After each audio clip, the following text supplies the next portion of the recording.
into the wings, and there was this little guy on one knee, and he had his hands out like he was going to sing Swanee. And I ran into his arms, and he picked me up, and he spun me around, and he took me into, there's like a little foyer where the stairwell landing is at the Apollo, where the stairs are. And he stood there, and my parents were in the lobby area, just kind of like, what the hell was that? And he went over to them and he said, I've got to have her on my show. I come in right after Dinah. I open next week. Can you please bring her back to be on the show? And my parents looked at me and said, it's not really apparently up to us. It's not up to us. Oh my it's God. up to her. And I said, yeah, Oh my okay. God. And it was Sammy Davis Jr. And walked into Sammy Davis. Yeah. So I walked off a stage with Dinah Washington You know, into the arms of Sammy Davis Jr. those are tough Yeah. things. Couldn't get a good start. Sorry. Don't have a good story. That's it. So that's why Run I'm in into the trouble arms when I of teach a Sammy Davis master Jr. class and my students say, how do you get into show business? I'm like, well, I can tell you this story, but you can't match it. I'm sorry. It's a little unique to me. And also to the time, and also to the reason I went back so far in my story is because it's such an oddity to, be growing up in this little small town with all of that. And then and another thing, my parents wanted me to have a contrast between country life and city life. Right. If you want to simplify it, that's really part of what they were trying to do. It's like everybody doesn't live the same way.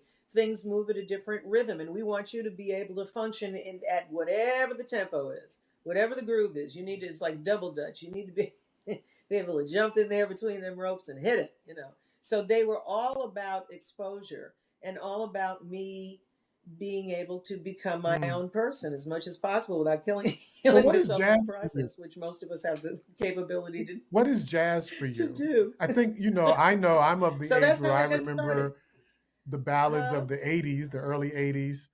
I had no idea at the time that you grew up in that environment. And maybe a lot of folks, Yeah. my contemporaries, also did not know that. But what is Yeah. jazz for you? What has it been for you? Yeah. Yeah. Hmm. Well, it's that first I want to address that a lot of contemporaries didn't know I had that chop because, again, I hearken back to that Apollo moment, and that's the world that I lived in for a very long time. Not only having the timing to be there when Sammy was still working with his dad and his uncle, working with just everybody that was working at that time. I got to rub up against and learn from and be on TV with. I mean, I learned how to be on live TV. You can't scare me with a live TV thing. And when I go to do anything that's live now, and people are going, "We're going to be live," I'm like, "No kidding." It's like, sit down. This is easy stuff. I've been doing this since I'm 5 years old. It's not a problem. But most people have not had that opportunity. So I got to come in such a weird, cool, fabulous time when Ella was still here and Aretha was here and I'm still here for her. And all of that, I've gotten to see all that and rub up against it and learn from it and progress with it. And it makes you a different kind of an artist.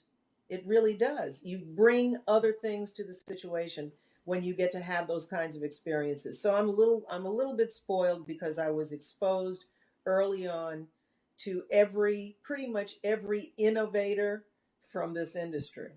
Not imitator. I call myself an imitator because everything after that, and I'm not saying I'm not good at it. I'm really good at it.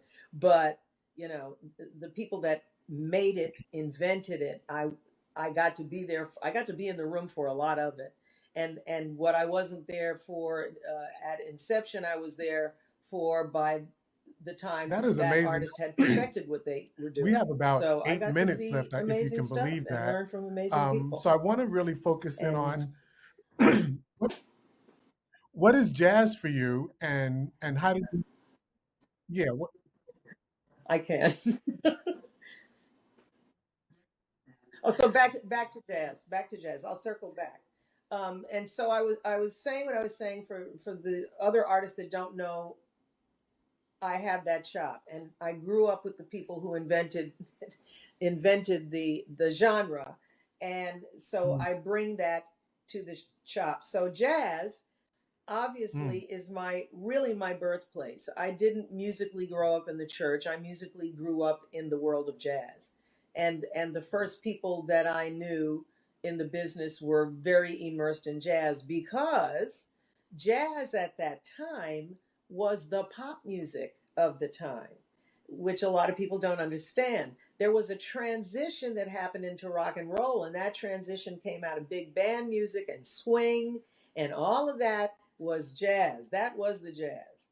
And now it's called mhm, jazz. But then it was the pop. It's kind of like, um, when Baby Come to Me was a mhm. pop hit. Okay, it was the number one pop record in the country. With time, it has become an R&B hit. Mm, We won't talk about how that happened, but this is kind of as things mm, age, they put them in different categories.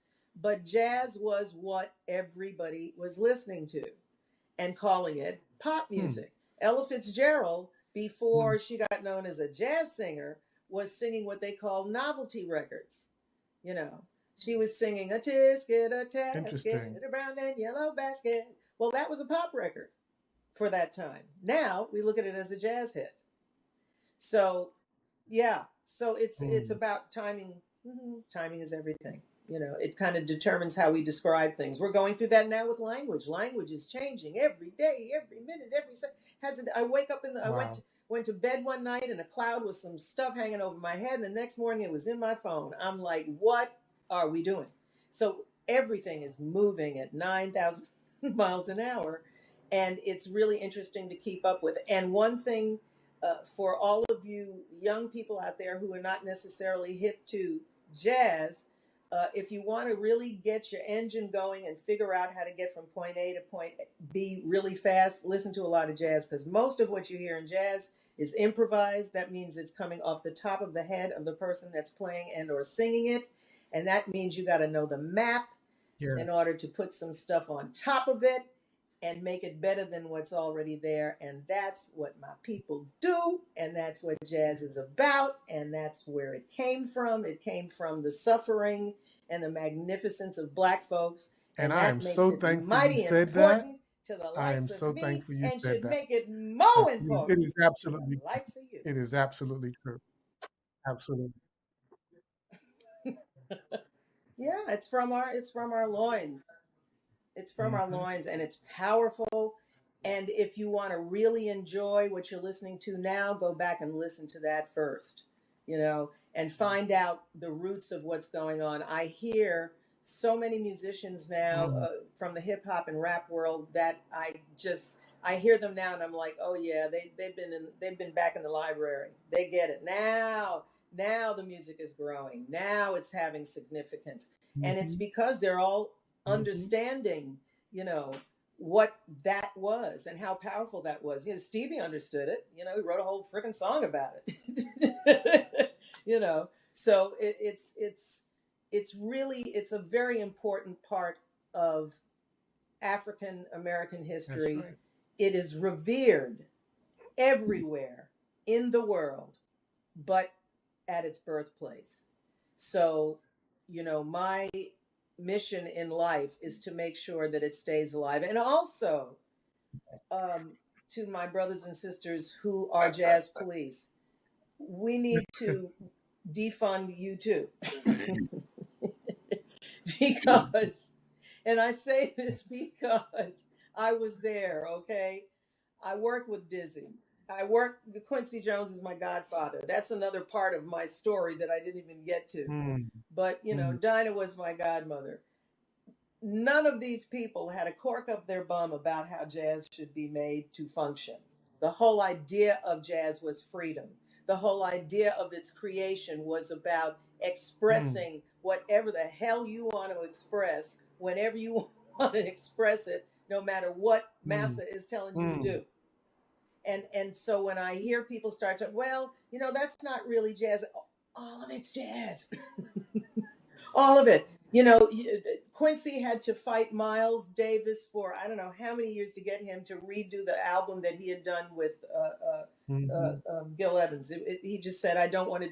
I don't want to play my ship again. My ship again. I want to move Hmm. forward. I want to play time after time. You know, that's what was happening. Cyndi Lauper had written Hmm. that song. He was like, I like that. I want to do that, and he killed it. And that's what he felt like doing. He never wanted to look back. That was like a nightmare to him to look back on what he had already done. He was constantly moving forward. And most of the jazz musicians So, do that you were have a greats, project that considered the about Ella greats Fitzgerald that I coming ever out, had the or that opportunity you're to working talk on? to, all would all say the same thing. You know, they well, I did. I worked on an album about Ella, like right up to the beginning of 2019. We finally finished it. I did it out of my pocket and in my time, which made it take about 3 years to make because I was on the road and stopping and starting, and it was pretty wild and going out of pocket, and I'm mostly on the road, so it was I would come home for 2 days, and I usually take those 2 days to regroup and repack and get ready for the next journey, and I Hmm. would have to take one of those 2 days and rest real quick and run in the studio and cut a couple of things and then go back out again. So that's how we did the album. But I Hmm. did an album about Ella. I've done two other albums about Ella, and I've done them in Germany with the WDR Big Band, which is a great, incredible big band. And I did a project called For Ella, which got me my seventh Grammy nomination. And I finally did this album, and with this particular Ella project, I didn't go to Germany. I did it in the States, and I Hmm. worked with a guy named Gordon Goodwin, who's an incredible big band arranger and has a great band called the Big Fat Band. That's PHAT. And they're all the top musicians from LA, and they play just the coolest stuff ever. And so Gordon and I collaborated on this album, and it's Hmm. material that Ella is known for, but a lot of it, it's kind of half and half, is stuff that she did in her youth. It's that stuff I was talking. I like to call it the Britney Spears portion of her career. She actually had one, believe it or not. And I think the closest you can get to seeing what I'm talking about, Ella was in an Abbott and Costello short.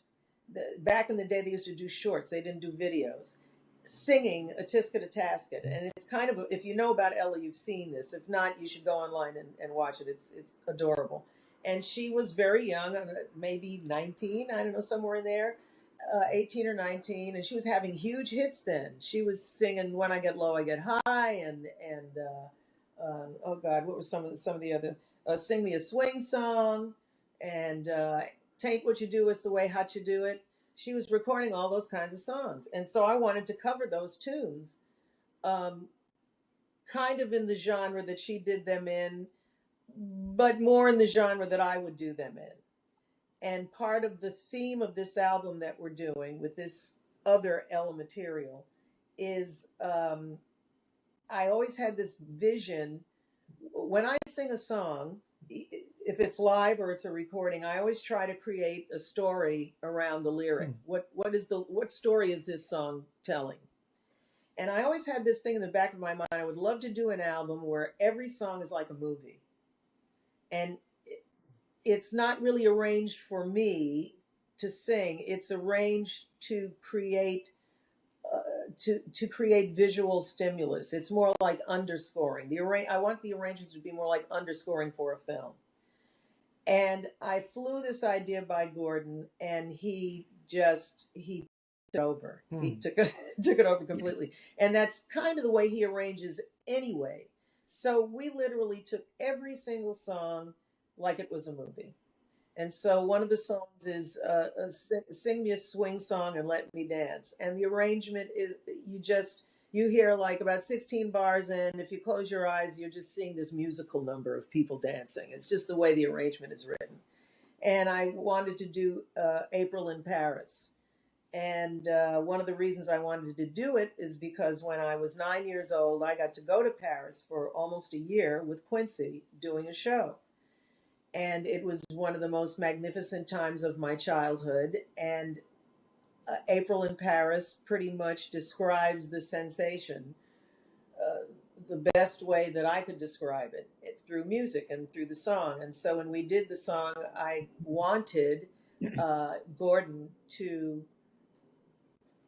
create that atmosphere at the beginning of the song, like maybe have a French accordion and just set it up, And I didn't have a chance to talk to him because I was working in Russia at the time.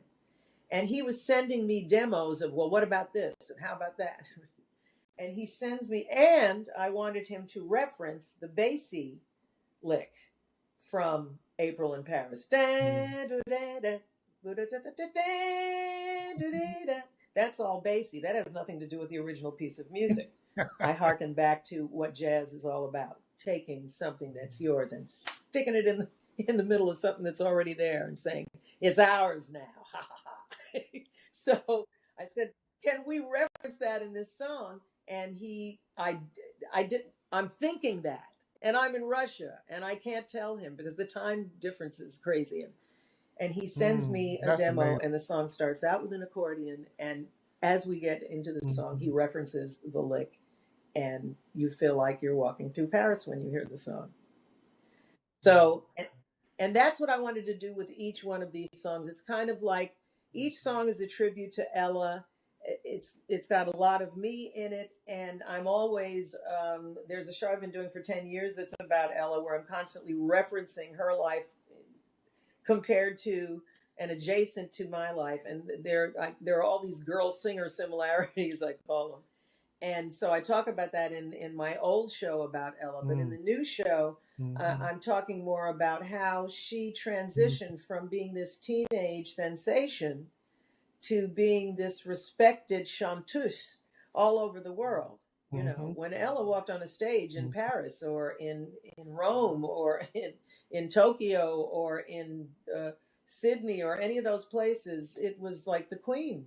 The queen had entered the room. She was representing everything. And another thing that's happened, just to quickly jump on another thing about Ella that I found, I have found that the older I get, the more political I become, and the more I want to get things straight.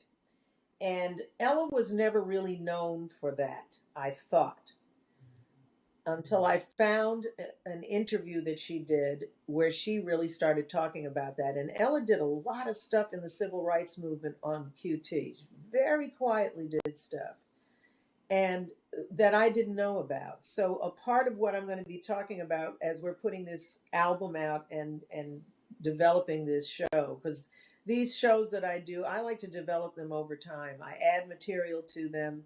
We always have the music down, but the stuff that I do in between songs, I kind of develop based on whatever rapport I have with audiences here and there around the world. And there are things that get a general response, and so those things stay in the show, and there are things that don't, and those things get removed from the show quickly, taken out of the room. But so I will be going through that process, but while I'm going through that process, I'm going to be telling some stories about her that I found out about Ella as she got older. She became she was like a Black Panther by the time she couldn't work anymore.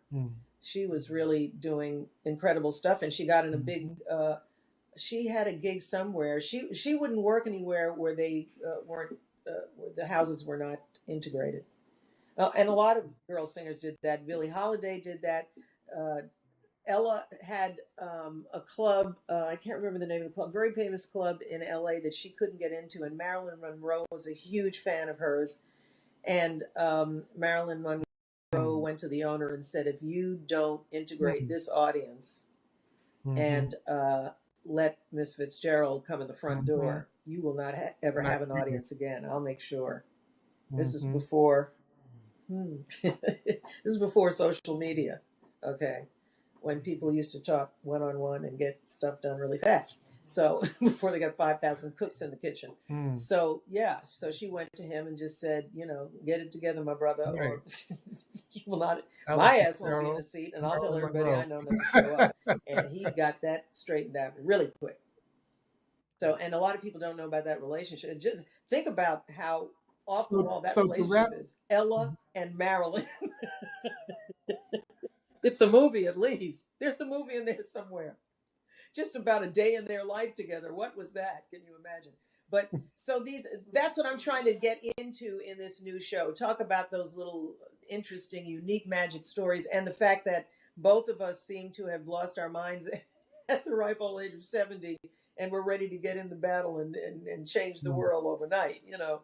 So that's kind of what the sense of the record is. And it's about um, just letting the audience know that Ella did more than the Great American Songbook. She did some fabulous, fun, youthful stuff. She did her wonderful cameo in her Abbott and Costello mhm. thing, singing Tisket a Tasket.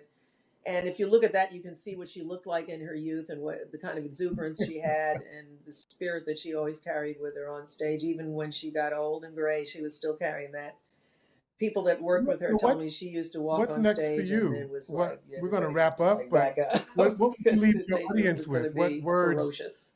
And then would you she'd leave walk them off with as stage you and she'd be reflect on your career and where like a you little are and girl. where have you been? Sarah Vaughan was the same Um, way. what would you leave for them? Well, we're putting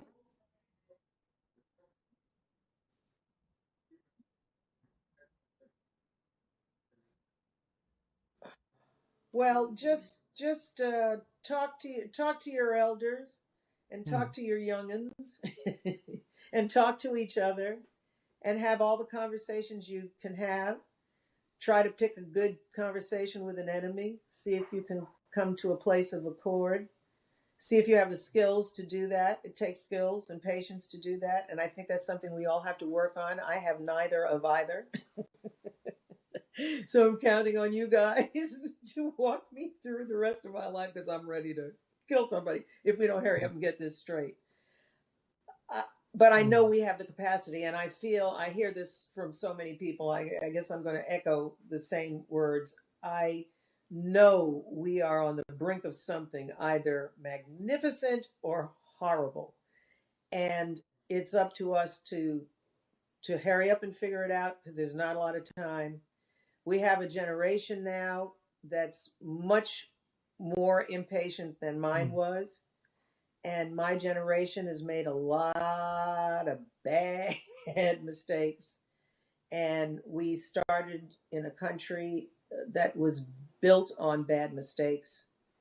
Until we admit that, we're not going to make a whole lot of progress. But I think we've got the capacity for everybody to admit who they are, how the how this situation was built, and what we need to do to break it down and put it back right. And that's what we have to do. And until we can realize how much of that uh, has to come from all of us, from every direction. You know, you've got people who won't admit they've done horrible things to other people, and you have the other people suffering from that. So until we can meet together on that, until you bad guys and you little stinkers know who you are, because I come from mixed heritage, so I know how everybody acts in a bad day. Uh, you need to dig yourself and admit that you've been standing on a bunion for a long time, and the person on the other end of it has been feeling pain for a long time. And try to walk in everybody's moccasins at least for 5 minutes a day so that you can calm down and open your ears. Got two instead of one, and maybe hear a little more than we talk, and have some more patience with people who are not necessarily where we are because they lack the knowledge, and try with your heart and Hmm. soul to get them to listen. Because if we can get the folks that don't understand to listen just a little bit, we can really, I think, do absolutely incredible things right now. Just amazing things that my generation couldn't even fathom. You know, my dad's generation, forget an Obama ever being in the White House. So we have these moments and they're powerful. And we have to also allow ourselves to spike the frickin' ball. I know the powers that be don't like that because it doesn't go along with Western European culture to spike a ball. But that's what we do. So let's spike a ball when we kill it, and let's calm down right after that. and do what we got to do. And We got I work to don't do. think any of us are Let's worried try to about love that. each other more, understand each other more. And I'm going to try to get my chops up so I don't embarrass myself in September. I don't think After any all of us is that. worried about that at all. Patti So y'all Austin, don't thank you walk out so the much. concert It's going, really been a yeah, she pleasure talk a lot of stuff, but having we this can't chat with sing. you Baby, come on to me behalf sounds of the like, baby, Office of leave me Cultural now. Affairs, You know, the I Atlanta promise Jazz I won't do that Festival. to you. This has been In the Tradition with Patti Austin. Thank you.